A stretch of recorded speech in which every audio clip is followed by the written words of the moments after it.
কোন স্বামীর আগে যদি কোনো বিবি মারা যায় রে, ওই বিবির কবরের পাশে দাঁড়াইয়া যদি কোনো স্বামীর চোখ দিয়ে কয়েকটা ফোঁটা পানি ফালায়, আর যদি আল্লাহর দরবারে দুটো হাত তুলে বলে, মালিক মালিক ও, আমার এই বিবিটা ছিল পৃথিবীর শ্রেষ্ঠ বিবি, আজকে আমাকে একা রেখে চলে গেছে, তোমার হাতে তুলে দিলাম, তা কি তুমি জান্নাত বরাদ্দ দাও?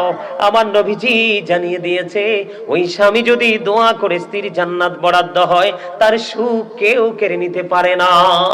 বন্ধুরে আমার, আমি বলতেছিলাম, মা বোনরা, স্বামী কাছে না থাকলে, যাদের স্বামী বিদেশে আছে, আপনারা সুন্দর করে সাজগোজ করার প্রয়োজন নেই, স্বামীর জন্য অপেক্ষা করুন, স্বামী আপনার প্রিয় স্বামী কাছে ফিরে আসবে। আল্লাহর হাবিব বলেছেন, নির্জনে যখন বেগানা একটা পুরুষ এবং একটা নারী থাকবে, মনে রাখবেন থার্ড পারসন থাকবে শয়তান।